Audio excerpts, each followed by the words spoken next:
नमस्कार, मेरा नाम डॉक्टर प्राची जैन है। मैं doctor Prachi Jain ENT clinic, जो कि पंचकुला हरियाणा में स्थित है, उसकी ओनर हूँ।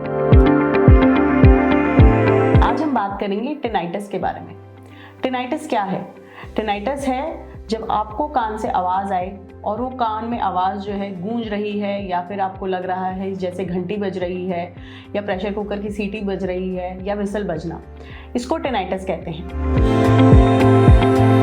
टिनाइटस के बहुत सारे कॉजेज़ हैं। टिनाइटस के सबसे कॉमन कॉजेज़ में अगर हम बात करें तो अगर आपके कान में वैक्स है तो आपके कान की वैक्स भी आपको टिनाइटस कर सकती है। आपके कान में इन्फेक्शन है तो भी आपको परेशानी हो सकती है। आपके कान के पर्दे में छेद है या कान में इन्फेक्शन है, इन सब से भी टिनाइटस होता है। उसके अलावा कान की नस के अंदर अगर कोई दिक्कत है तो उसके द्वारा भी टिनाइटस होता है।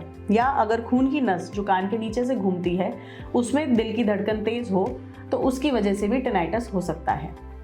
तो हमें पहले ये देखना है और ये समझना है कि टिनाइटस ऐसी बीमारी नहीं है जो सॉल्व नहीं हो सकती, क्योंकि बहुत सारे पेशेंट्स को ऐसा लगता है कि टिनाइटस का कोई इलाज नहीं है।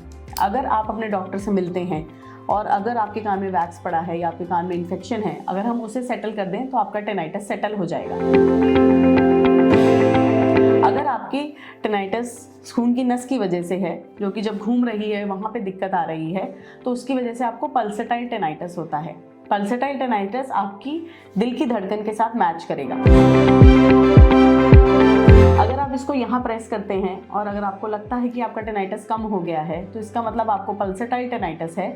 और ये जो है आपके हाई बीपी की वजह से हो सकता है, आपकी थायराइड की दिक्कत की वजह से हो सकता है, या आपकी खून की कमी की वजह से हो सकता है। तो आपके डॉक्टर आपको थॉरली इवैल्यूएट करेंगे और देखेंगे आपको क्या दिक्कत है, उसके हिसाब से इलाज करेंगे।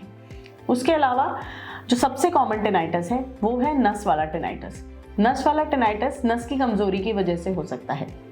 नस की कमज़ोरी या तो किसी दवाई का साइड इफ़ेक्ट हो सकता है, या फिर एज रिलेटेड चेंज हो सकता है, या अगर आपका कोई एक्सीडेंट हुआ हो उसकी वजह से हो सकता है।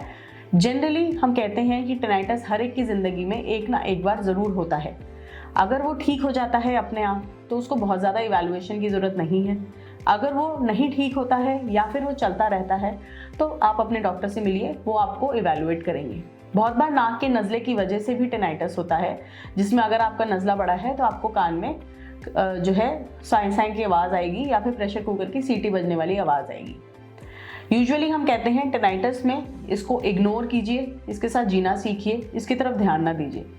जब पेशेंट दिन में बिजी होते हैं तब ये पेशेंट को परेशान नहीं करते हैं। जब पेशेंट रात में अकेले होते हैं या शांतिपूर्वक बैठे होते हैं तो ये जनरली बढ़ जाते हैं।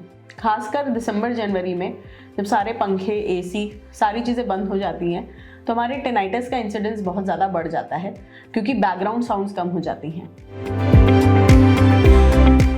आपको अगर लगे कि आपको ये प्रॉब्लम कर रहा है या डिस्ट्रैक्ट कर रहा है तो अपने आप को किसी काम में व्यस्त कर लीजिए। अपने आप को बिजी करने से ये टिनाइटस कम हो जाता है। इसकी तरफ अपना ध्यान केंद्रित ना कीजिए। रोज़ मेडिटेशन करना बहुत ज़रूरी है। अगर आप मेडिटेट करते हैं, आप रेगुलर एक्सरसाइज करते हैं तो आपका टिनाइटस कम रहता है।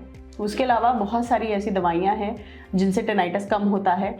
अगर आपकी नस कमज़ोर हो चुकी है और बहुत ज़्यादा कमज़ोर हो चुकी है तो फिर आप हियरिंग एड भी यूज़ कर सकते हैं। हियरिंग एड से भी आपका टिनाइटस कम होगा। इस बीमारी को आप बहुत ज़्यादा प्रॉब्लमेटिक बीमारी ना समझें, बहुत ज़्यादा खतरनाक बीमारी ना समझें, और ऐसा ना समझें कि इसका कोई इलाज नहीं है। ये बीमारी सॉल्व हो सकती है और बहुत सारी दवाइयों से इसका इलाज है। इसलिए आज ही अपने ईएनटी स्पेशलिस्ट से मिलिए, वो आपको इसके बारे में जांच करेंगे, आपको बताएंगे कि इसमें क्या प्रॉब्लम है, आपकी शायद सुनाई की जांच करेंगे। हो सकता है आपका एमआरआई भी करके देखें कि उसके अंदर नस के ऊपर कोई तकलीफ तो नहीं है, और अगर इवैल्यूएशन के बाद सब ठीक आता है तो आपको दवाई देंगे और आप ठीक हो जाएंगे। टिनाइटस को आप ज़्यादा खतरनाक बीमारी ना समझें, इसका ख्याल रखें, इसको थॉरली इवैल्यूएट कराएं और इसका ट्रीटमेंट संभव है। ज़्यादा घबराएं नहीं। नमस्कार, thank you, have a healthy life.